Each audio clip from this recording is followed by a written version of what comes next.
Halo guys, kembali lagi dengan saya Khalil Masada dari Akademi Kripto. Kali ini kita memasuki modul kedua, Fundamental Research, di mana di sini kita akan membahas faktor yang berperan dalam Fundamental Research. Nah, di modul sebelumnya kita udah menjelaskan kira-kira bagaimana cara mencari informasi dan di mana teman-teman bisa mencari informasi untuk mengelola nilai intrinsik dari suatu project. Dan di sini kita akan memberitahu cara mengolah informasi tersebut untuk menentukan nilai intrinsik dari project kripto. Dari informasi yang teman-teman peroleh, ini ada 3 elemen atau 3 aspek penting yang bisa teman-teman olah untuk menentukan nilai intrinsik dari suatu project. Di sini ada tokenomic, kedua ada developer, dan ketiga ada community. Pertama ini ada tokenomic. Tokenomic itu merupakan istilah dari token ekonomi yang mana merupakan suatu aspek yang berpengaruh terhadap permintaan dan penawaran dari suatu project. Jadi ingat ya teman-teman, token ekonomi, karena ada istilah ekonomi.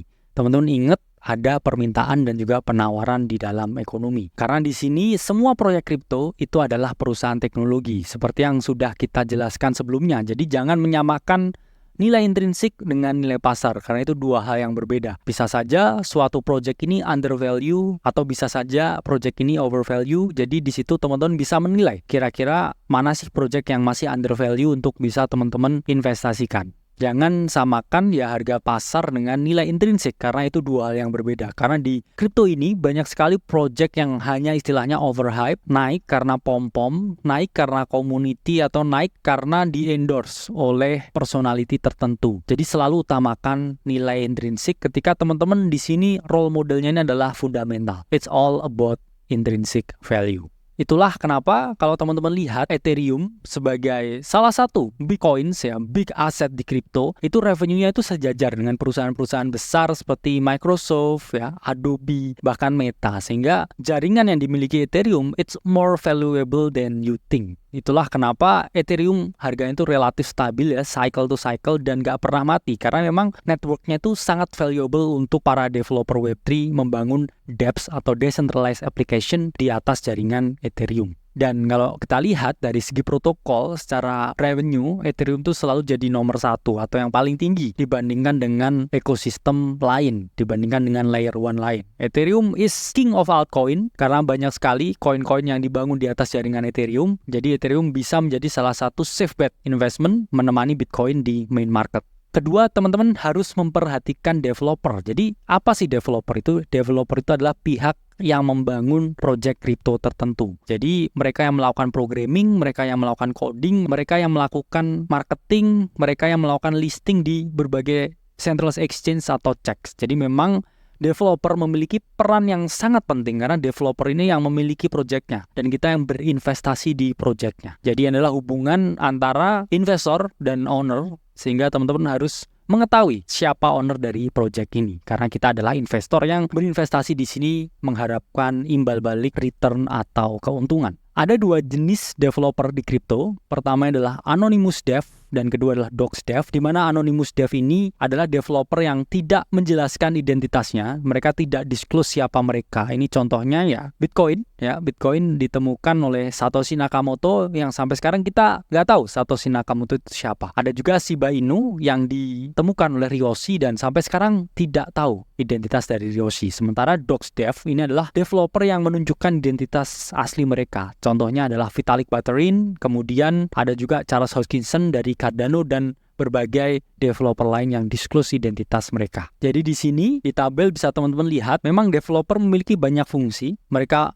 programming mereka nambah fitur, mereka memastikan ini aman dari cyber attack, dari hacking, dan juga mereka memastikan komunitas hidup, memastikan marketing berjalan dengan lancar. Karena memang ini semua adalah tugas dari developer dan it's more complex than you think, sehingga kamu harus tahu siapa yang membuat project itu. Karena ada istilah yang sangat menarik, you invest in people, not in the idea, okay? Karena memang berinvestasi di orang itu tidak pernah gagal ketika kamu melihat siapa yang kamu investasikan, bukan apa yang kamu investasikan. Nah, selanjutnya adalah community. Community adalah sekelompok orang around the project, istilahnya stakeholder atau kita-kita yang berinvestasi ini, yang mana kita juga engage di dalam community itu, kita tergabung dalam community itu dan kita berinteraksi dengan anggota community yang lain. Sehingga di sini community ini memiliki peran yang sangat vital karena tidak ada project yang bisa besar tanpa community yang berkembang dengan pesat, karena itu reflect di harganya ya. Gimana harga ini bisa naik tanpa ada orang-orang yang membeli, orang-orang, sekelompok orang lebih tepatnya, yang berinvestasi dan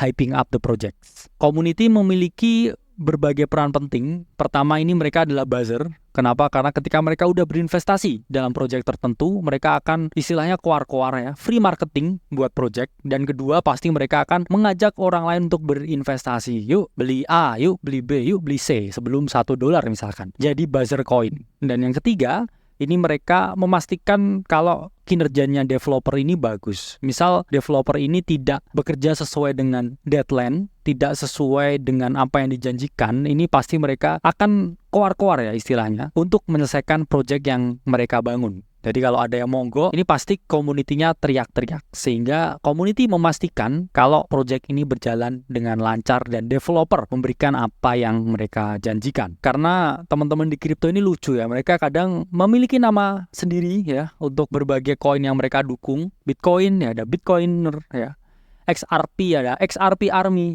ETH ya ada ETH Maxi, dan Luna dulu ada Lunatic dan lain sebagainya. Karena memang di kripto mau nggak mau kita mengakui ya ada the greatest fool theory ya, harga ini bisa naik karena ada orang yang FOMO di atas, orang yang tidak tahu kapan waktu yang tepat untuk beli dan mereka keep on FOMOing hingga harga ini naik sampai di titik yang kita tidak bisa memprediksinya lagi. Sehingga kalian harus jadi seorang kontrarian supaya kalian tidak jadi exit liquidity. Kontrarian itu berpikir berbeda dengan para market participant lain karena kita yang selalu benar. Okay? So be a contrarian for more profits in trading and investing cryptocurrency. Itulah beberapa elemen yang harus teman-teman perhatikan ketika teman-teman melakukan fundamental analysis. Saya Khalid Masada dari Akademi Kripto. Sampai berjumpa di video selanjutnya.